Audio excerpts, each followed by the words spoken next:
Gospel Services presenta una serie de estudios bíblicos visualizados, una revisión bíblica e histórica. Parte 4. El plan de Dios para redimir al hombre de la muerte a la vida eterna. Esta lección contestará la pregunta más importante que hombre alguno pudiera formular. ¿Qué debo hacer para ser salvo? Todos nosotros nos descarriamos como ovejas. Isaías 53:6. Jesús relató la historia acerca del buen pastor, quien cuidaba a cada oveja en lo individual y que dejó 99 ovejas en lugar seguro para ir a buscar a la que estaba perdida. Cuando el pastor trajo de regreso la oveja perdida, él y sus amigos estaban felices. Cuando alguien vive una vida de pecado, está perdido lejos de Dios. Si muriera en su condición pecaminosa, estaría separado eternamente de Dios. Esta es la causa por la que Jesús se interesa tanto en quienes como ovejas se han extraviado. Jesucristo es el buen pastor que cuida de cada una de las ovejas perdidas en el pecado.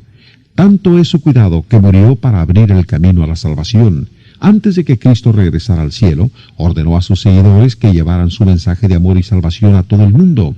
Hoy, muchos cristianos como Juan García están guiando a otros a Cristo el pastor que cuida de sus almas. Jesús dijo: «Habrá más gozo en el cielo por un pecador que se arrepienta».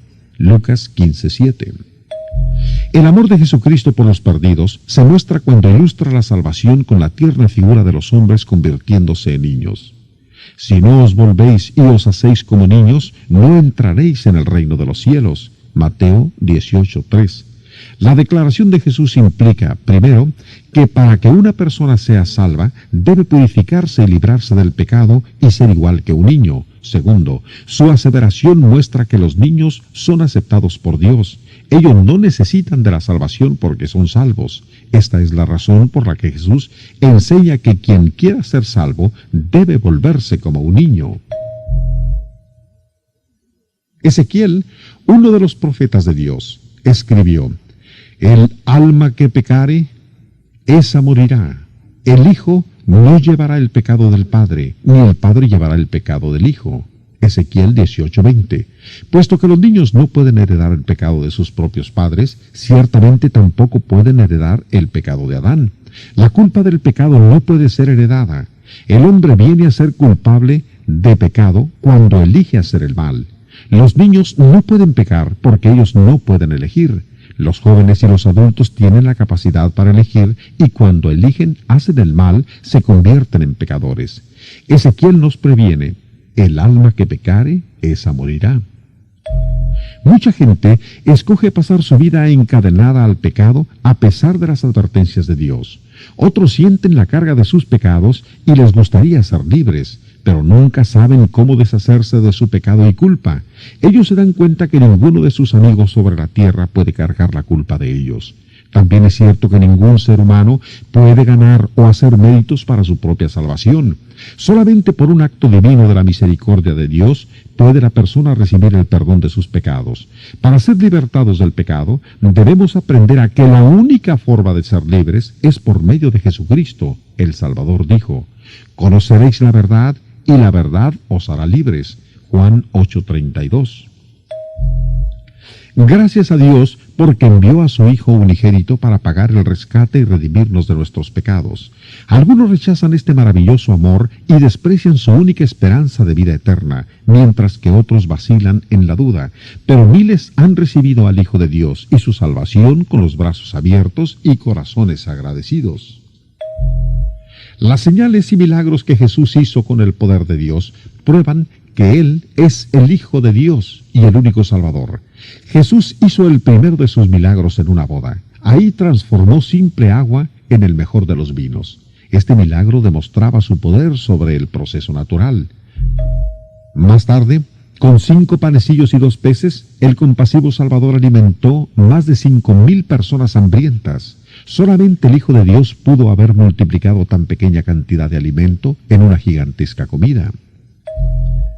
Jesús demostró su poder sobre la ley física de la gravedad caminando sobre la superficie del mar. Cuando se reunió con sus discípulos en la barca, ellos le adoraron diciéndole: «Verdaderamente eres el Hijo de Dios». Mateo 14:33. Cuando Jesús y los discípulos fueron sorprendidos por una furiosa tempestad, los discípulos principiaron a temer por sus vidas, pero Jesús calmó al viento y dijo al mar: «Calla, enmudece». En respuesta a las palabras del Hijo de Dios, repentinamente el mar se volvió callado y quieto. Aún el viento y los mares obedecían su voz. Los milagros de Jesús fueron motivo para que mucha gente lo amara y creyera en él. Esto quedó claramente manifiesto, especialmente en los milagros que demuestran que Jesús se preocupa por la gente que sufre. También estos milagros probaron su poder sobre las enfermedades. En muchas ocasiones, Él dio la vista a los ciegos y aún sanó a un hombre que había sido ciego desde su nacimiento. ¿Podría algo menos que el poder de Dios lograr tales milagros? Ciertamente, Jesús compasivo es el Hijo de Dios. A un hombre que había estado completamente paralítico por 38 años, Jesús le dijo: «Levántate, toma tu lecho y vete a tu casa».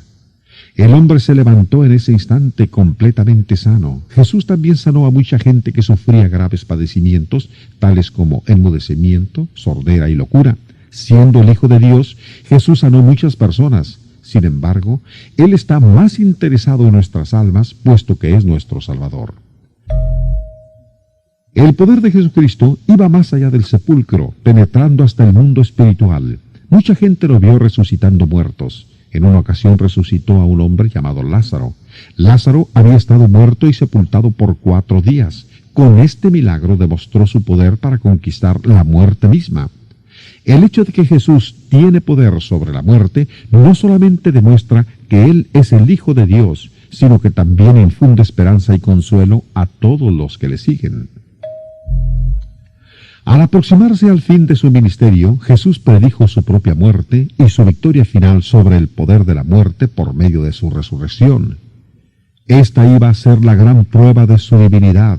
Él dijo: «El Hijo del Hombre será entregado a los principales sacerdotes y a los escribas, y le escarnecerán y le matarán, mas al tercer día resucitará». Marcos 10, 33 y 34. Cuando oyeron estas palabras, los discípulos se entristecieron. Poco después fue entregado por Judas Iscariote, uno de los propios discípulos de Jesucristo. Los dirigentes judíos habían pagado a Judas 30 piezas de plata para que mostrara a los soldados el lugar donde encontrar a Jesús. Llevando antorchas para alumbrarse en la oscuridad de la noche, los soldados bien armados fueron a arrestar a Jesús. Judas lo señaló dándole un beso. Así quedó Jesucristo en las manos de sus enemigos. Como Jesucristo había hablado antes de su reino, los soldados lo ridiculizaron vistiéndole con un manto escarlata, dándole una vara por cetro y poniéndole una corona de espinas. Con burlona actitud se inclinaban ante él diciéndole: «Salve, Rey de los judíos». Mateos 27, 29. Durante toda la noche llevaron a Jesucristo de un remedo de juicio a otro. Falsos testigos le acusaban de cosas que nunca hizo o nunca dijo. A la mañana siguiente, Jesús fue llevado ante el gobernador romano Poncio Pilato. Pilato pronto quedó plenamente convencido que Jesucristo era inocente. Cuando trató de decir a la turba judía que Jesús no era culpable, ellos ahogaban su voz gritando: «¡Crucifícale! ¡Crucifícale!». Pilato no tuvo el valor para sostener lo que él sabía que era justo y dio la orden para crucificar a Cristo. El grupo ejecutor principió la procesión hacia el lugar llamado Calvario, el cual estaba fuera de la ciudad. Al principio, Jesús cargó la pesada cruz y poco después un hombre llamado Simón de Cirene fue obligado a cargarla durante la parte final del camino. Los soldados principiaron el ritual tradicional de la crucifixión, colocando a Jesucristo sobre la cruz. El verdugo clavó los clavos en las manos extendidas y también en los pies. Retumbó el sonido de los clavos penetrando en la carne, luego en la madera. Los músculos se contrajeron a causa de los agudos dolores. Después, la cruz fue levantada y colocada en posición vertical. El cuerpo del Hijo de Dios pendía tenso de la cruz. Cuando pensamos en el Hijo Divino de Dios clavado en la cruz, las horribles consecuencias del pecado nos ahogan y nos aterran. El hombre caído nunca podría redimirse a sí mismo de su propio pecado. Todos los sacrificios de animales del Antiguo Testamento señalaban hacia adelante, hacia este único sacrificio perfecto. Solamente el Hijo de Dios, puro y sin pecado, podía pagar la deuda del pecado por toda la humanidad, desde los tiempos de Adán hasta el fin de los tiempos. Jesús, el Cristo, había muerto. Su cuerpo fue puesto en la tumba de un amigo, debido a que Jesús había dicho que resucitaría. Los judíos pidieron a los romanos que sellaran la tumba en una forma especial para que no pudiera ser abierta. También algunos soldados romanos hicieron guardia junto a la tumba. Mientras que Jesús yacía muerto y sepultado, Satanás parecía haber ganado. ¿Qué podría un Salvador muerto significar para la humanidad?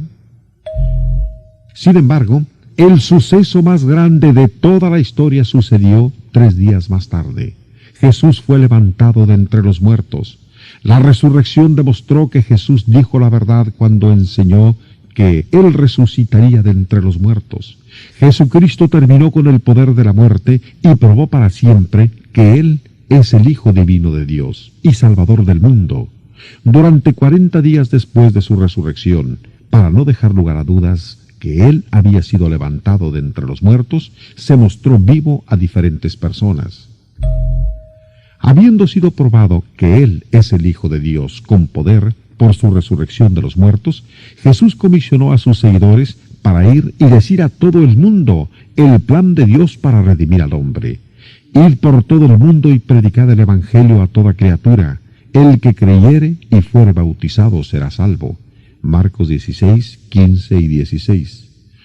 Unos pocos días más tarde, Jesús y sus discípulos estaban en el Monte de los Olivos, cerca de Jerusalén. Él instruyó a los apóstoles para que permanecieran en Jerusalén hasta que recibieran el Espíritu Santo. Después ascendió al cielo. 10 días después de que Cristo había ascendido al cielo, los apóstoles estaban en Jerusalén, lugar al que Jesucristo los había enviado. En el día de Pentecostés, día de fiesta de la religión judía, los apóstoles fueron llenos del Espíritu Santo, tal como Jesucristo había prometido. Esta fue la primera oportunidad para principiar a cumplir su misión, pregonando al mundo el plan de Dios para redimir al hombre. Delante de una gran multitud, Pedro demostró cómo las profecías del Antiguo Testamento que la muerte, resurrección y exaltación de Jesucristo eran parte del gran plan de Dios, y además probaban que Él era el Salvador prometido. Después, Pedro resumió todo para que sus oyentes en una declaración sencilla y definitiva. Sepa, pues, ciertísimamente toda la casa de Israel, que a este Jesús, a quien vosotros crucificasteis, Dios le ha hecho Señor y Cristo. Hechos 2:36. Habiendo mostrado ampliamente con la Biblia que Jesús es el Hijo de Dios, Pedro instó a la gente a que aceptaran esta verdad. Al oír esto, se compungieron de corazón y dijeron a Pedro y a los otros apóstoles: varones, hermanos, ¿qué haremos?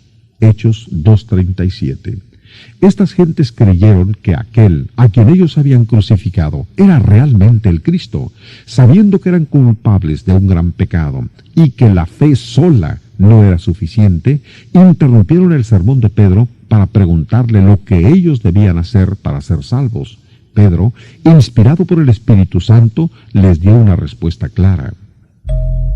Pedro les dijo: arrepentíos y bautícese cada uno de vosotros en el nombre de Jesucristo para perdón de los pecados, y recibiréis el don del Espíritu Santo. Hechos 2:38. No nos sorprende esta respuesta porque recordamos que Jesucristo había ordenado a sus apóstoles que predicaran: el que creyere y fuere bautizado será salvo. Aproximadamente 3,000 judíos fueron bautizados ese día y recibieron el Espíritu Santo en sus vidas. ¿Qué haremos? Esta es la pregunta hecha por los judíos que creyeron lo que Pedro enseñó acerca de Jesucristo. Esta es la pregunta más importante que persona alguna puede hacer, ya que Jesús murió para la remisión de nuestros pecados. ¿No hay nada que nosotros podamos hacer después de haber creído? La respuesta de Pedro a los judíos muestra que hay algo más que nosotros debemos hacer. Esta misma pregunta: ¿Qué haremos? Fue hecha y contestada varias veces en el Nuevo Testamento. Todas las respuestas muestran que el hombre debe hacer algo para redimir la gracia salvadora de Dios.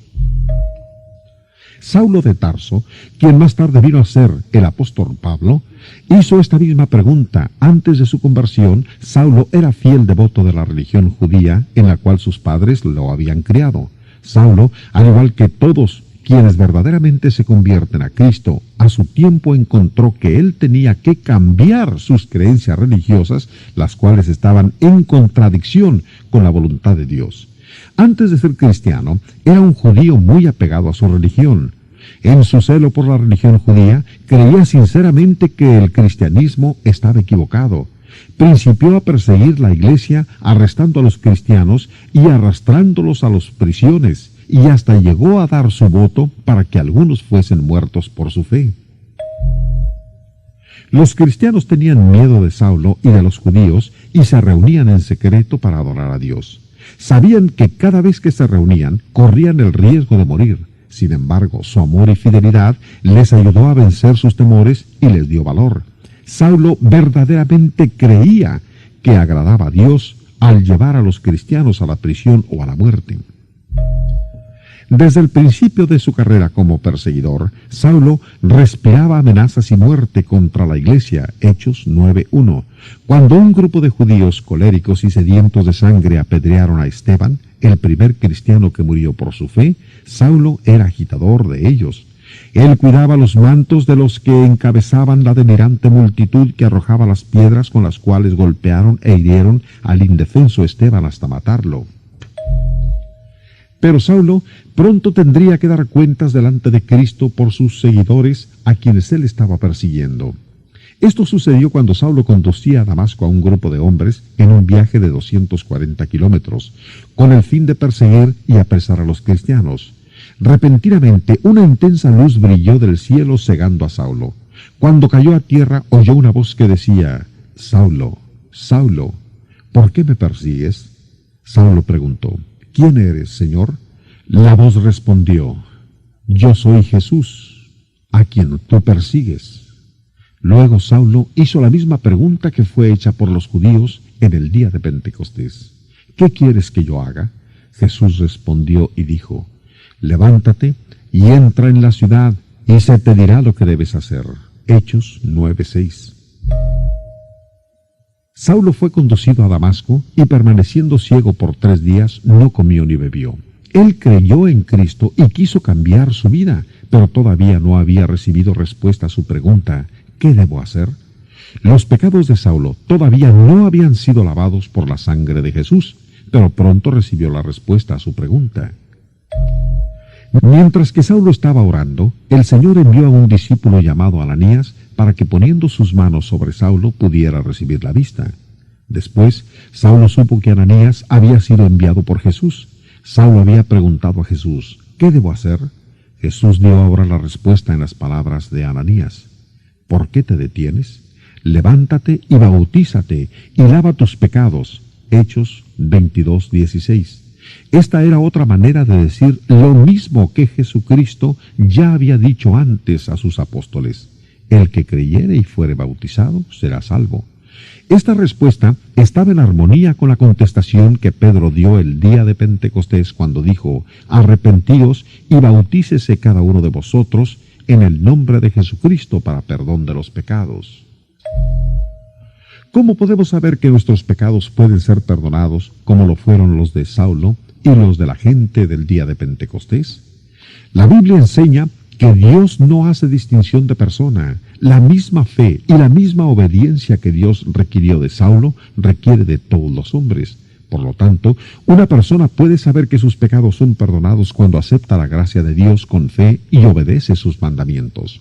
Otros ejemplos bíblicos de conversiones prueban que esto es verdadero. Un estudio de las conversiones bíblicas nos dirá también cómo podemos ser salvos de nuestros pecados. Del libro de los Hechos hemos aprendido ya que 3,000 judíos en el día de Pentecostés y más tarde Saulo de Tarso fueron salvos en la misma forma después que ellos hubieron preguntado: ¿qué debemos hacer? Veremos también que en la conversión del tesorero de la reina de Candace, en la del carcelero de Filipos y el de Lidia de Tiatira, se tuvieron que satisfacer los mismos requisitos antes de recibir la gracia salvadora de Dios. Todos los que se convirtieron al cristianismo en los tiempos apostólicos fueron salvos de la misma manera y todos vinieron a ser miembros de la única iglesia. En Hechos capítulo 8, la Biblia nos dice que Dios envió a Felipe para predicar al tesorero de Candace, reina de los etíopes, el cual viajaba en su carro, enseñándole Felipe a este tesorero acerca de Jesús. Llegaron a donde había agua. Creyendo lo que Felipe predicaba, el tesorero dijo: «Aquí hay agua, ¿qué impide que yo sea bautizado?». Habiendo creído que Jesucristo es el Hijo de Dios, el tesorero detuvo el carro y ahí fue bautizado por Felipe en la misma forma que la gente del día de Pentecostés y Saulo de Tarso habían sido bautizados antes. Cuando este hombre creyó en Jesucristo, el que Felipe predicaba quiso ser bautizado inmediatamente. ¿Pero por qué? La conversión del carcelero de Filipos y su familia, registrada en Hechos 16, nos muestra otra vez que cada uno en la misma forma debe ser salvo por la sangre de Cristo. Cuando todavía el carcelero no creía, había atado a Pablo y a Silas en el cepo de la prisión más segura, después de que fueron golpeados con varas en forma inmisericordia por predicar a Cristo. A la medianoche, Pablo y Silas oraban y cantaban al Señor. Repentinamente un terremoto sacudió la cárcel, abriendo las puertas de la prisión, pero ningún prisionero escapó. Viendo esto, el carcelero cayó a los pies de Pablo y Silas, exclamando en forma suplicante: «Señores, ¿qué debo hacer para ser salvo?». Pablo le dijo primero: «Cree en el Señor Jesucristo». Después procedió a enseñarles a él y a su familia lo que debían de creer. Tan pronto como toda la familia fue enseñada, su fe los movió a ser bautizados a esa misma hora de la noche. Otra vez preguntamos: ¿por qué? La conversión de Lidia, registrada también en Hechos 16, es nuestro último ejemplo para demostrar que Dios salva a toda persona de la misma manera que la gente que aprendió la verdad fue bautizada inmediatamente. Lidia era evidentemente una persona muy religiosa. Ella se había reunido con otras mujeres a la orilla del río para orar cuando Pablo vino y les enseñó acerca de Cristo. Lidia y toda la casa creyeron en el mensaje de Pablo y fueron bautizados. Pero, ¿por qué ellas, como las otras personas, fueron bautizadas tan pronto como fue posible? ¿Por qué no esperaron? Para contestar estas preguntas, pongamos juntas tres grandes verdades bíblicas que ya hemos aprendido. Primero, como la oveja puede perderse del rebaño, así también todos los hombres sin Cristo están perdidos. Sin Jesucristo para salvarnos, nuestros pecados nos condenan a la separación eterna de Dios. Por cuanto todos pecaron y están destituidos de la gloria de Dios. Romanos 3:23. Después de la muerte no habrá más oportunidades para ser salvos. Debemos aceptar la salvación proporcionada por Cristo Jesús mientras estemos vivos o estaremos perdidos para siempre. Segundo, sabiendo que el hombre no podía pagar por su propio pecado, Dios, en su amor, envió a su único Hijo para que llevara la culpa de nuestros pecados sobre la cruz. Pensemos en todos los pecados que han sido y serán cometidos puestos juntos en una masa repugnante. El solo pensamiento sacude nuestra imaginación, pero esa es la horrible carga que el Hijo de Dios llevó en la cruz. De hecho, sufrió el infierno que nosotros merecíamos. Siendo separado de Dios por la culpa de los pecados del hombre, clamó en su soledad: Dios mío, ¿por qué me has desamparado? Mateo 27:46. Este sufrimiento era más horrible que la muerte corporal. Tercero, en las conversiones bíblicas que hemos estudiado, vimos la respuesta de Dios a la pregunta: ¿qué debo hacer para ser salvo? Todas estas personas aceptaron el amor de Dios y fueron limpiadas por la sangre de Jesús en la misma forma. Su fe en Jesús los guió al arrepentimiento de sus pecados y el reconocimiento de Él como el Hijo de Dios. Luego, sin esperar más, ellos fueron bautizados inmediatamente para la remisión de sus pecados. Pero esto vuelve a traernos la misma pregunta: ¿por qué? ¿Por qué? ¿Por qué todos fueron bautizados tan pronto? La respuesta más sencilla es que Jesús lo ordenó cuando dijo: el que creyere y fuere bautizado será salvo.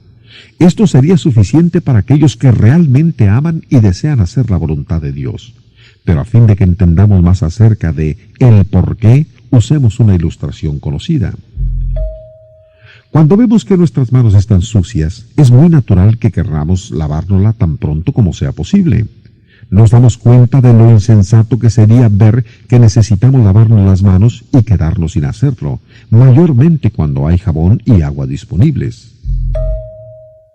Nos lavamos las manos tan pronto como podemos. Por lo tanto, asegurarnos de que nuestras almas estén limpias es mucho más importante que lavarnos las manos. El único agente limpiador para nuestras almas es la sangre de Cristo. Pablo nos enseña que nosotros somos justificados en su sangre, Romanos 5:9. Sabiendo esto, las gentes de las conversiones bíblicas fueron bautizadas tan pronto como fue posible. Ellos supieron que en el bautismo sus pecados eran lavados con la preciosa sangre de Cristo. La gente acudía en cientos y algunas veces en millares cuando predicaban los apóstoles. El tema básico de todas las predicaciones apostólicas eran las buenas nuevas en las que se nos comunica que Dios nos ama y que Jesús murió por nuestros pecados. Ellos predicaron que Jesús fue sepultado y luego resucitado por el poder de Dios para ser nuestro Salvador divino. Tan pronto como las gentes oyeron estas verdades, anhelaron con fervor ser limpios por la sangre de Cristo. Los apóstoles escribieron estas verdades básicas, las cuales movieron a muchos para convertirse al cristianismo cuando las oyeron. Cada uno puede leer estas verdades en el Nuevo Testamento.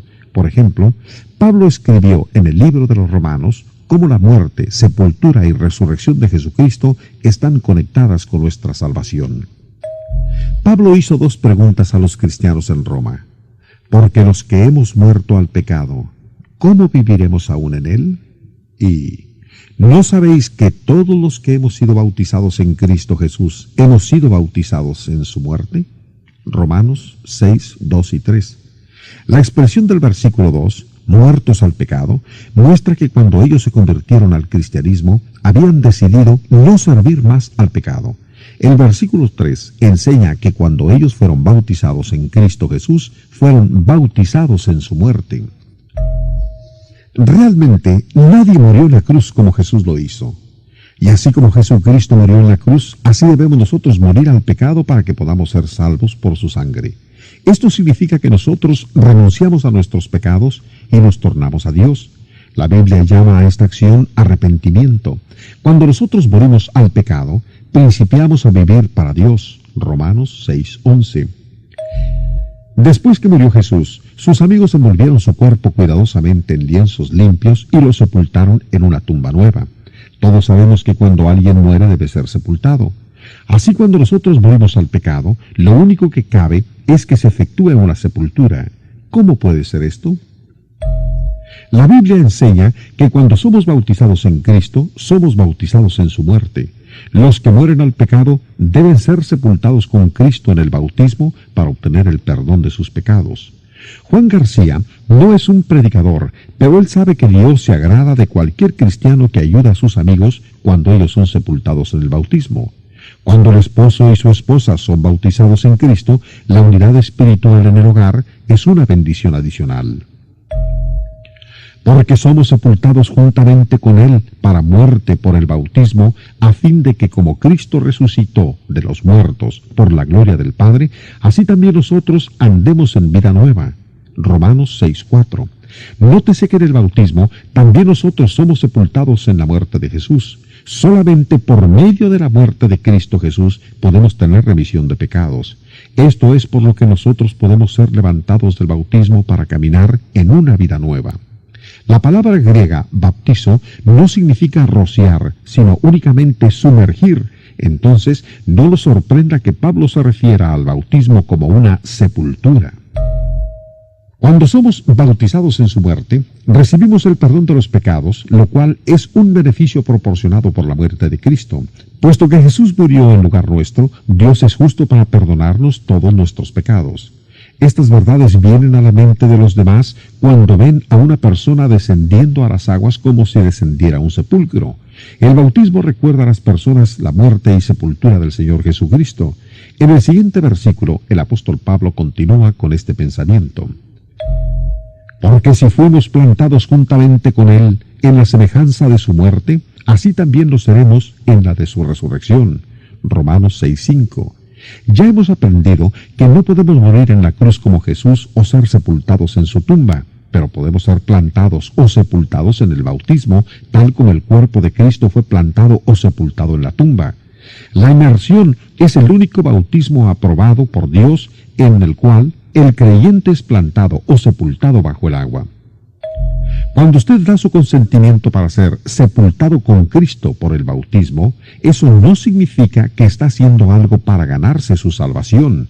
En lugar de eso, usted está mostrando su completa disponibilidad para obedecer a Jesús. Pero cuando usted cree en Jesucristo y lo obedece siendo bautizado, usted es salvo por los méritos de la muerte de Jesús otorgados por la maravillosa gracia de Dios. 3 días después que Cristo fue sepultado en la tumba, Dios lo levantó de los muertos y le dio una vida nueva. Más tarde Jesús dijo, «Yo soy el que vivo y estuve muerto, mas he aquí que vivo por los siglos de los siglos. Amén». Apocalipsis 1:18. Somos resucitados con Él de nuestra sepultura en el bautismo, tal como Jesús fue resucitado de la muerte. Todos nuestros pecados pasados son perdonados. El viejo hombre, nuestra vida pasada, se ha ido y nosotros principiamos una vida nueva en Cristo. Al entrar en esta vida nueva, es a lo que Jesús se refería cuando hablaba de nacer de nuevo. Juan 3:3-7. Puesto que la nueva vida sigue al bautismo, Jesús explicó que nosotros nacemos otra vez del agua y del Espíritu. Sabiendo esto, que nuestro viejo hombre fue crucificado juntamente con él para que el cuerpo del pecado sea destruido, a fin de que no sirvamos más al pecado. Porque el que ha muerto ha sido justificado del pecado. Romanos 6:6-7. La vida vieja de pecado es crucificada o destruida, de modo que ya no seguimos siendo esclavos del pecado. Cuando nacemos de nuevo, somos personas nuevas, con una vida nueva y justa. Cuando entendemos plenamente que somos libertados del pecado por la sangre de Jesús, el bautismo viene a ser el más grande, más feliz y más significativo acontecimiento de nuestra vida. El apóstol Pablo dice, «Porque todos los que habéis sido bautizados en Cristo, de Cristo estáis revestidos». Gálatas 3:27. Cada creyente bautizado se regocija en el Señor juntamente con su familia y amigos cuando también ellos se visten de Cristo en el bautismo. En muchas ocasiones, un esposo y su esposa son bautizados en Cristo a la misma hora. Este cuadro muestra claramente que usted debe ser bautizado a fin de ser salvo por gracia por medio de la fe. Una fe fuerte lo llevará a obedecer a Dios. Por su gracia, Dios lo salvará cuando usted obedece su voluntad. Cuando usted obedece a Cristo en el bautismo, por la gracia de Dios, usted está revestido de Cristo. Gálatas 3:27. Cuando usted es bautizado en su muerte, los méritos de su muerte se extienden hasta usted por la gracia de Dios. Romanos 6:3. Usted es sepultado con Cristo en el bautismo y resucitado a una nueva vida, la cual Dios le da. Romanos 6:4. Si en el bautismo usted es plantado juntamente en su muerte, entonces usted será levantado junto a Él en la resurrección. Romanos 6:5. Por la causa de Dios, el viejo hombre es crucificado y el cuerpo del pecado es deshecho. Somos bautizados para la remisión de los pecados. Cuando por medio del bautismo en Cristo, usted se convierte en un cristiano, quienes verdaderamente lo aman se alegrarán con usted. En su vida nueva, después del bautismo, usted también se alegrará con sus nuevos amigos cristianos. Usted llevará un nombre nuevo, cristiano, puesto que usted ha nacido de nuevo. Usted ha venido a ser un hijo de Dios. Usted es un miembro del cuerpo de Cristo. Su sangre lo limpiará continuamente del pecado mientras usted camine bajo la luz de Dios. Otra cosa maravillosa que sucede cuando nos convertimos en cristianos es que Dios añade a todas las personas salvas a su familia espiritual, la iglesia. Los cristianos pertenecen a un solo cuerpo. Esto es por lo que ellos se reúnen con regularidad para adorar a Dios, estudiar la Biblia y disfrutar de la comunión con Dios y con otros cristianos. Esto ayuda a cada uno a vivir para Cristo y a crecer de su estatura infantil como cristiano hasta llegar a ser un adulto espiritual. Todo el que ha sido verdaderamente convertido a Cristo desea reunirse con el pueblo de Dios en toda ocasión en que el pueblo de Dios se congrega. ¿Es posible para una persona saber que es cristiano? ¿Cómo puede una persona estar realmente segura de que es cristiano y que Dios lo ha añadido a la iglesia? ¿Puede saber qué tan cerca está de la salvación? La respuesta de la Biblia es sí. Usted puede saber que es salvo, pero algunas personas dicen que ellos son salvos aun cuando no han obedecido lo que Jesús dijo que debemos hacer para ser salvos. La única forma en la que uno puede saber con certeza de que es salvo es saber que ha obedecido a Cristo de acuerdo con la Biblia. La Biblia es como un mapa de caminos. Usted puede saber qué tan cerca está de la salvación, en la misma forma que un viajero puede darse cuenta de qué tan lejos se encuentra del punto a donde se dirige. Con un mapa de caminos, el viajero puede saber cuántos kilómetros ha caminado y cuántos más tiene por delante antes de llegar a su destino. Cuando una persona viaja de Nogales a México, Distrito Federal, sabe que en cada parada a lo largo del camino habrá un número menor de kilómetros separándolo de su destino. Si preguntara en Nogales, ¿qué tan lejos está el Distrito Federal?, la contestación sería 2.286 kilómetros. En Guaymas, la respuesta a la misma pregunta sería 1.873 kilómetros para llegar al Distrito Federal. Una respuesta diferente, 1.092 kilómetros, sería cierta en Mazatlán. En Guadalajara, se le diría al viajero solamente 572 kilómetros más para llegar al Distrito Federal. El viajero no se confundirá porque recibe diferentes respuestas a la pregunta ¿qué tan lejos está el Distrito Federal? Las diferentes respuestas muestran que cada vez se va acercando más a su destino.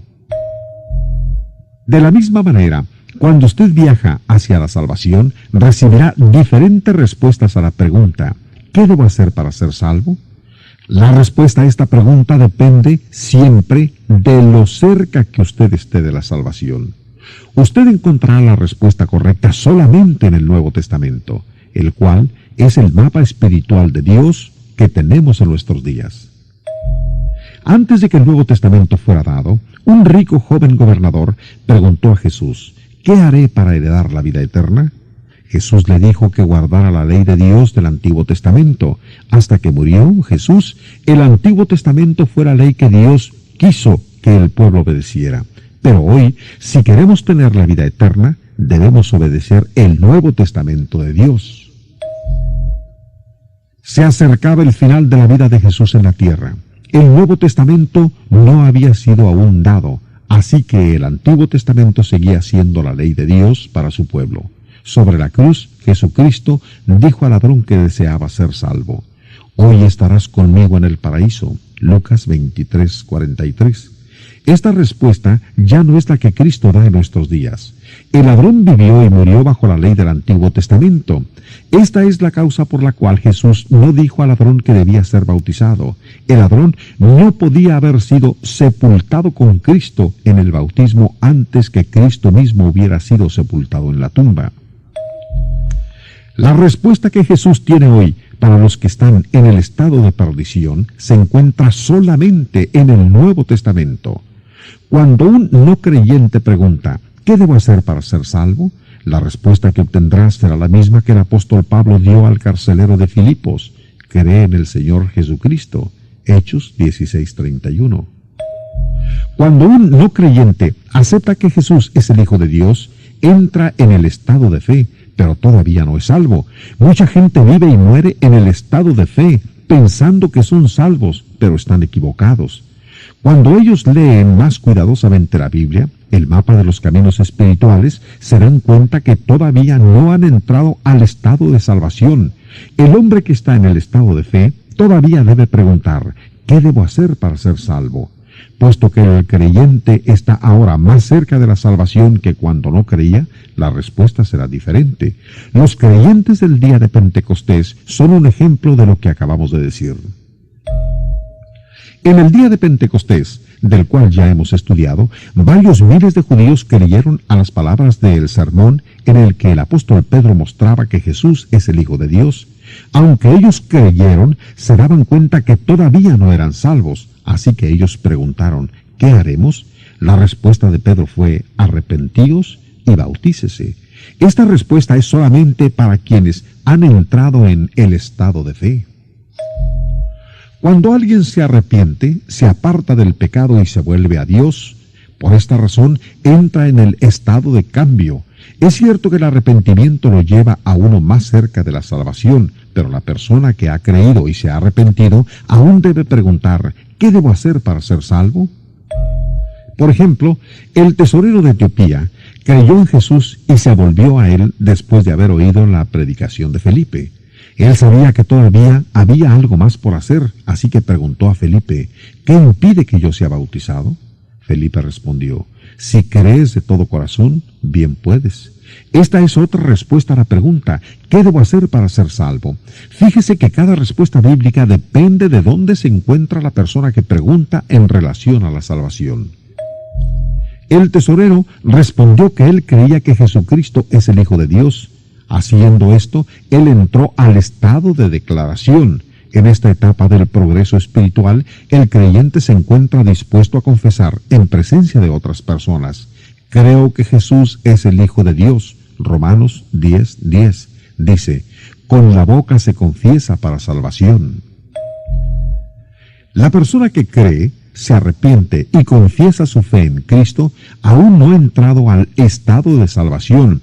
Hasta este punto todavía no ha sido limpio por la sangre de Cristo. Solamente por los méritos de la muerte de Jesús puede uno ser limpio del pecado. Así que debe hacerse la misma pregunta otra vez. ¿Qué debo hacer para ser salvo? La respuesta para el creyente que se ha arrepentido y ha confesado a Cristo se encuentra en Hechos 22:16. Levántate y bautízate y lava tus pecados. El hombre que sigue el mapa espiritual de Dios por los estados de fe, arrepentimiento, confesión y bautismo, sabe que entra al estado de salvación por la gracia de Dios. Jesús ha prometido, el que creyere y fuere bautizado será salvo. Todos los que están en el estado de salvación están en la iglesia o reino de Dios, porque Dios añade a todos los salvos a su iglesia. La persona salva tiene toda la razón del mundo para alegrarse en gran manera por la gracia, el amor y la misericordia de Dios. Está ahora lista con la ayuda de sus hermanos cristianos y su Padre Celestial para principiar la vida cristiana. La esperanza de la vida eterna viene a ser ahora el ancla de su alma. ¿Dónde está usted espiritualmente? ¿En cuál estado está usted viviendo? Usted ha aprendido de la palabra de Dios que si cree que Jesucristo es el Hijo de Dios, usted está en el estado de fe. Si su fe le ha llevado a apartarse del pecado y acercarse a Dios, usted está en el estado de cambio. Cuando usted confiesa su fe en Cristo, usted está en el estado de declaración. Después, cuando usted es sepultado con Cristo en el bautismo, usted es limpiado con su sangre y entra en el estado de salvación.